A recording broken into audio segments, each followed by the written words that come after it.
Aujourd'hui, le thème, c'est de découvrir comment prendre une photo et sauvegarder en fait une photo avec une Power Apps. Aujourd'hui, les intervenants, moi je suis Steve Daré, je suis lead consultant Microsoft 365 et à côté de moi, ma collègue Noémie, qui va vous montrer donc le app et l'explication technique de la mise en place. Alors, tout autour de Microsoft 365, Power Apps est une partie de la Power Platform qui fait partie de l'écosystème Microsoft 365 qui est inclus dans toutes les licences Business et Enterprise. Et la Power App qu'on va vous montrer aujourd'hui, c'est basé sur un cas d'usage d'un bureau d'assistance où l'assureur reçoit un appel d'un client qui a eu un accident. Arrivé sur place, l'assureur utilise son Power Apps pour prendre des photos des dégâts. Puis les photos seront stockées bien entendu en SharePoint et on va utiliser aussi le Azure Cognitive Services pour taguer les photos avec les métadonnées. On va utiliser donc le AI. Vous avez certainement déjà entendu parler du chat GTP et OpenAI. Donc c'est le même principe de service qu'on utilise ici pour détecter en fait ce qui se trouve sur les photos. Le cas d'usage qu'on va vous montrer sont basés sur l'idée d'un bureau d'assurance, mais je vous demande quand même de penser un petit peu plus loin à des autres cas d'usage, comme par exemple dans les field services, un technicien qui va faire une intervention sur la machine, par exemple, un site survey pour aller visiter un chantier, prendre des photos des éléments qui sont présents sur le chantier, par exemple, ou même une société qui construit des meubles sur mesure pour prendre une photo d'une chambre, par exemple. Donc, il y a plein de cas d'usage que vous pouvez vous imaginer en utilisant en fait le même concept ou les mêmes procédures qu'on va vous montrer ici dans la Power App. Donc, après les cas d'usage, on va aussi vous montrer l'application de Studio en fait, Power Apps, dans laquelle on a créé la Power App, où on va vous montrer comment on a connecté en fait la data source, qui est donc ici, dans le cas d'usage, une liste SharePoint. On va vous montrer les formulaires qu'on a utilisés dans la Power App, les galeries, les composants, et ainsi de suite. Si pendant la session, vous avez des questions, n'hésitez pas déjà les mettre dans le chat. À la fin de la session, on a encore quelques minutes pour poser des questions ou répondre aux questions, si vous avez des questions sur ce que vous allez voir maintenant. Et donc voilà, on est arrivé à la démo. Donc je vais passer la parole à Noémie qui va partager son écran dans quelques instants.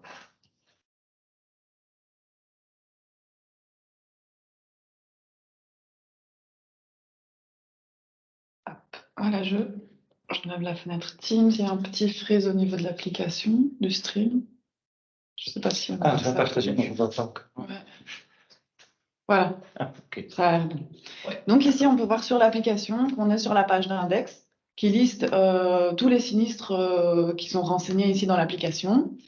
En dessous de la petite barre noire où il est inscrit index sinistre, on peut voir qu'il y a une petite série de filtres. Ici, il n'y en a que 2. Le premier permet de renseigner le responsable du sinistre, qu'on pourra voir ensuite dans le formulaire, ainsi que le choix d'afficher ou non les sinistres en fonction de leur statut. On va ensemble appuyer sur le petit bouton en haut à droite et déclarer un sinistre ensemble. Je vais ici renseigner le titre, choisir un client dans la liste de clients, un responsable. Ici, je vais m'indiquer moi-même. Et une date de sinistre. Je vais juste passer celle-là. Et une date de sinistre. On va mettre à aujourd'hui. Voilà. Lorsque le sinistre est créé, on peut voir qu'une référence donc, à gauche est indiquée automatiquement. Et on va revenir sur la page d'index des sinistres, où on verra tout en dessous notre sinistre nouvellement créé apparaître. Je vais appuyer sur le petit crayon afin de pouvoir modifier ce sinistre. Et on n'a pas du tout le même affichage que ce que j'ai chez moi. C'est particulier encore une fois. On va dire que c'est le Wi-Fi de Computerland qui nous pose un petit peu de problème de refresh. C'est l'effet démo. J'essaye de revenir et hop. Donc, on ouvre ici le Coffee Call en appuyant le client et maintenant c'est bon. OK. Voilà, Donc, ici, donc on arrive donc sur notre sinistre nouvellement créé. On peut voir l'intitulé du dossier, toujours le nom du client, toutes les informations qu'on vient de renseigner plus tôt. Et on voit en bas la possibilité d'appuyer ou de cliquer en fonction de si on est sur un mobile ou sur un PC afin d'ajouter une image. Lorsqu'on clique sur ce bouton sur mobile, on a la possibilité, si ça veut bien s'afficher dans le call, de choisir entre l'appareil photo ou les fichiers. Mais je vois que dans le call, ça ne se met pas à jour. Ah voilà, parfait. Je vais donc choisir en premier un fichier qui se trouve déjà sur mon appareil.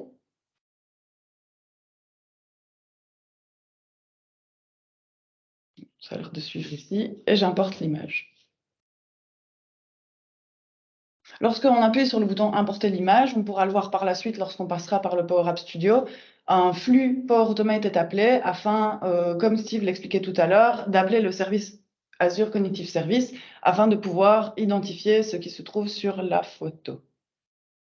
Et moi, elle est apparue, mais ici, évidemment, c'est encore un peu en retard. Je ne sais pas ce qui se passe. Je vais revenir en arrière et partir. Voilà. Et donc, on peut voir ici que la photo apparaît et qu'elle est définie. Donc, elle a une légende globale qui est identifiée par Azure Cognitive Service, ainsi qu'en dessous de la légende, une série de tags que Azure Cognitive Service a identifiés sur la photo. Donc, par exemple, ici, on voit qu'il a vu une voiture, il a vu un arbre, il sait qu'on est dehors, et ainsi de suite. On peut ensuite, pour l'exemple, prendre une photo directement, donc en appuyant de nouveau sur le bouton et en choisissant la fonction appareil photo. On peut voir ici que pour l'exemple, on choisit de prendre une photo d'une télécommande. Ouais, c'était un peu dur pour rentrer une voiture ici dans la salle de réunion, donc on a pris le choix de prendre une photo d'une télécommande. Voilà, et lorsqu'on appuie de nouveau sur importer l'image, encore une fois, le flux Power Automate est appelé. Azure Cognitive Service est appelé sur cette photo. Il identifie ce qu'il peut y trouver et il va nous offrir une légende et des tags. Voilà, en légende, Remote Control. Et alors, en tag, nous avons Remote, Mobile Phone, Indoor, etc. Voilà, je crois que par rapport à la démo de l'app. Parfait. Donc ici, ce qu'on a vu maintenant, c'est l'app qui est donc disponible via Power Apps. Donc ça veut dire on peut accéder à l'app via le portail Office 365, c'est-à-dire via le navigateur Internet. Mais donc une fois qu'on installe l'application mobile de Power Apps sur le mobile, donc tablette ou smartphone, si c'est Android ou iPhone, les deux fonctionnent.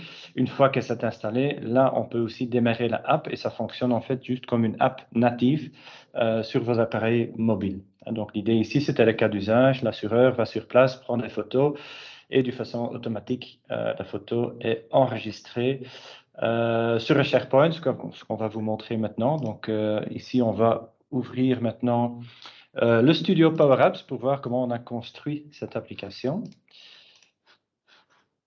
Voilà, donc ici, vous pouvez... Est-ce que ça partage? On ne le voit pas encore. Partager. L'écran. Oui, voilà, parfait. Okay. Donc ici, on retrouve bien l'app que je viens de vous montrer sur mon téléphone. On peut ici identifier qu'on voit, par exemple, comme on le mentionnait tout à l'heure, une galerie qui est utilisée pour afficher tous les sinistres qui sont en cours, ou en tout cas les sinistres qui répondent aux filtres ici qui sont sélectionnés au-dessus. On a, pour maintenir une homogénéité dans l'app, décidé d'utiliser des composants pour pouvoir y créer, par exemple, le header ou la barre de navigation. Ces composants permettent d'y paramétrer des inputs qui seront différents en fonction des écrans de l'app ou les mêmes en fonction. Ici, on peut voir, par exemple, qu'on a un paramètre pour insérer le nom et prénom de la personne qui est connectée. On a aussi un paramètre pour indiquer la position dans l'app. Lorsqu'on revient sur les écrans, on peut voir que la position dans l'app, ici, sur la page d'index des sinistres, est bien indiquée et que je suis bien Noémie Botson qui suis connectée actuellement sur cette application. On va ensuite passer à notre écran d'édition, qui lui aussi utilise une galerie afin de pouvoir afficher les différentes images qui sont liées au sinistre que nous avons nouvellement créé. Au-dessus, il s'agit d'un formulaire qui permet d'enregistrer toutes les informations liées à ce sinistre. Et on peut voir en bas à gauche la possibilité qui nous permet d'ajouter l'image au sinistre. Donc, un premier bouton qui permet d'importer l'image dans l'application et le second bouton ici en dessous qui permet, comme on peut le voir ici dans la définition, d'appeler le flux. Donc, en premier, on a le formatage de la valeur de contenu de l'image. Et ensuite, ici, on peut voir que le flux Power Automate est appelé. On lui passe différents paramètres afin qu'il puisse lier l'image au sinistre qui est sélectionné ici. Okay. Donc ça, c'est le code en fait qui est exécuté au moment qu'on clique sur le bouton. C'est ça. Ouais. Okay. Et alors, au niveau de l'application, nous avons ici 4 sources de données. La première étant une liste simple SharePoint qui contient donc tous les sinistres que nous avons créés et que nous gérons. Une liste de clients donc, qui permet de faire un lien directement. Par exemple, on pourrait avoir plusieurs sinistres pour le même client. Ça permet de ne pas enregistrer le client plusieurs fois. Nous avons une bibliothèque de documents, donc qui n'est pas tout à fait une liste SharePoint, qui est un autre système qui permet de sauvegarder tous les documents classés par dossier en lien avec le sinistre, et un lien vers Office 365 qui permet de récupérer les informations de l'utilisateur qui est connecté, ici, pour afficher, par exemple, la personne connectée actuellement sur l'application en haut à droite. On va passer au flux donc, que nous avons créé afin d'importer les images.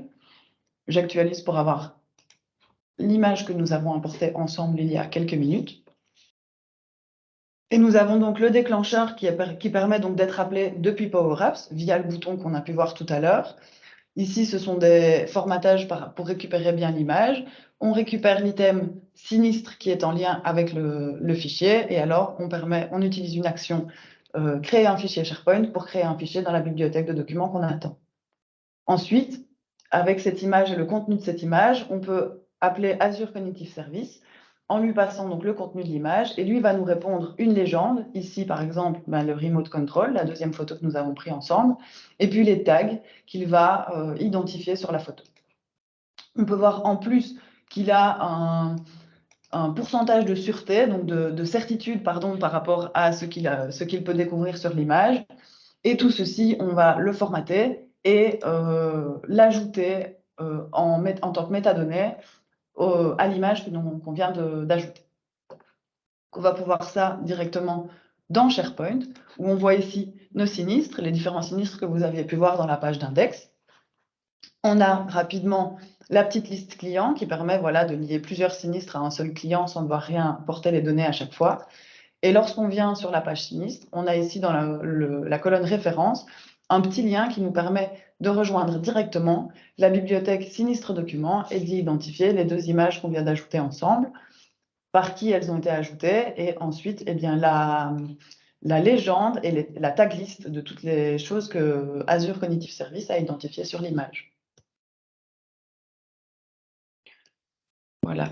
OK, donc pour résumer, le app, donc vous voyez ici le Power Apps consiste en fait d'avoir une connexion data, où là on a utilisé les SharePoint List et les bibliothèques, mais on peut aussi utiliser des autres sources de données, par exemple une base de données SQL, n'importe quelle base de données.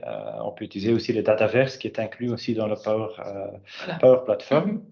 Et une fois qu'on a connecté les données, on peut créer très visuel des différents écrans pour chaque situation dans la Power App, donc pour montrer les sinistres. On a aussi l'écran d'édition, les créations de sinistres. Et dans tous les écrans, on peut donc mettre des aspects visuels, comme on a vu des composants. Et par exemple, des galeries qui montrent des données qui se trouvent, eux, dans les data sources en fait, qu'on a définies ici. Et sur chaque élément qu'on voit sur l'écran, comme par exemple le bouton importer l'image, on peut lier en fait des actions, un petit peu de lignes de code sur base de, par exemple, si on clique le bouton, si on met la souris sur le bouton, il y a plein de différentes possibilités qu'on a ici pour déclencher, comme l'exemple ici, un flux Power Automate qui tourne derrière. Donc ça, c'est en gros la conception en fait du Power Apps en connexion ici avec Power Automate qui va donc traiter l'image. On pourrait même aller encore un petit peu plus loin, c'est-à-dire, mais maintenant on a juste capté les photos, on a détecté les tags, on pourrait aller plus loin, c'est-à-dire faire une approbation que l'agent qui a pris la photo peut dire, OK, oui, mais c'est pas un remote, c'est quand même une voiture qui pourrait peut-être rajouter ou changer les métadonnées pour finalement stocker les bonnes métadonnées et déclencher les prochaines étapes dans un process, création des tâches automatiques et ainsi de suite. Ce sont tous des fonctionnalités qu'on peut imaginer encore dans les étapes suivantes. OK, je ne sais pas s'il y a des questions. Je n'ai pas vu les questions dans la conversation, mais n'hésitez pas de poser les questions si vous en avez. Je vais reprendre la main sur le partage.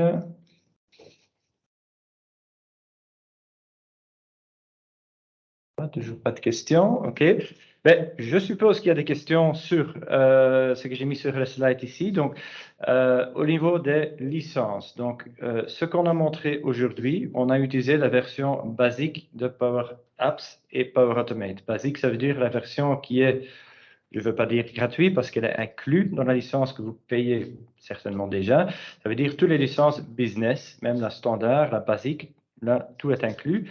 Même principe pour la version Enterprise. Donc, on n'a pas utilisé des fonctionnalités premium dans l'exemple qu'on a montré ici. Pour la reconnaissance des tags dans l'image, là, on a utilisé des services Azure qui sont gratuits jusqu'à 5000 exécutions. Donc, ça voudrait dire qu'on pourrait prendre jusqu'à 5000 photos sans devoir payer. Mais ça nécessite quand même une subscription Azure active, même que ça ne coûte rien. Il faut que la subscription soit active. Et concernant le temps de développement du use case, donc le use case qu'on vous a montré ici aujourd'hui, on est à plus ou moins 4 heures qu'on a pris pour mettre ceci en place. Donc ça, c'est les questions, enfin, c'est une réponse sur les questions au niveau des coûts et du temps de développement. Alors, il y a une question qui a été posée. Oui, OK. Donc, c'est y a-t-il moyen avec Power Automate de directement remplir les colonnes SharePoint avec le nom d'un fichier? Alors oui, ici dans ce cadre-ci, moi j'avais décidé de générer le nom du fichier en fonction de la date et heure, ce qui est toujours bien de faire parce que si on veut importer deux fichiers ayant le même nom, le deuxième fichier importé écrasera le premier. Mais il est évidemment possible d'ajouter toutes les données, donc que ce soit le nom du fichier, mais on peut ajouter plein de choses, la date d'enregistrement, on peut ajouter d'autres données. Ici, on s'est limité, entre guillemets, aux informations d'Azure Cognitive Service, mais plein d'autres données peuvent être ajoutées via Power Automate dans les colonnes du fichier SharePoint. Ouais, donc là, en fait, c'est les connexions qui sont disponibles dans Power Automate.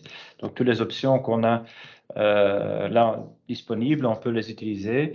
Si on a besoin de certaines fonctionnalités pour lesquelles il n'y a pas de connecteurs disponibles, on peut toujours utiliser le Graph API de Microsoft, où là, on sait faire quasiment tout et même plus que dans les interfaces utilisateurs de n'importe quelle application Microsoft. OK. Alors, ici, il y a encore des questions, n'hésitez pas, hein, vous pouvez les mettre dans le chat, pas de souci. Vous pouvez aussi nous recontacter par après. Et s'il n'y a pas de questions, je vous mets ici à l'écran. En fait, le prochain Coffee Call, donc, comme vous avez certainement vu sur le site de Computerland, on fait 2 Coffee Calls, plus ou moins 2, peut-être même 3 dans les mois qui suivent. Avec de différents sujets. Donc maintenant, c'était le track plutôt technical, Power Platform. Le prochain qui est planifié, c'est de nouveau dans le collaboratif. Là, on parle de nouveau de Teams. C'est prévu le 21 février, où on va vous montrer toutes les options de partage de fichiers dans Teams. Donc, partage des fichiers, créer un lien de partage, copier les liens, créer un canal partagé, créer un lien pour demander des fichiers, pour demander de déposer des fichiers. Il y a aussi un petit lien avec OneDrive qu'on va de nouveau vous expliquer. Donc ça, c'est le sujet pour le 21. Et les autres sujets, vous allez recevoir les mailings et aussi sur le site Computerland, vous pouvez voir tous les coffee calls qui sont planifiés. Donc voilà, s'il n'y a pas d'autres questions, je vous demande Je n'en encore ai pas de... vu. Non, pas d'autres questions. OK. Voilà, ben je vous demande aussi de compléter le sondage qui normalement est apparu sur votre écran. Ça nous aide aussi pour le prochain Coffee Call. Et si jamais vous avez encore des questions par après, n'hésitez pas de nous revenir ou contacter votre personne de contact de Computerland. Et je vous souhaite encore une belle journée.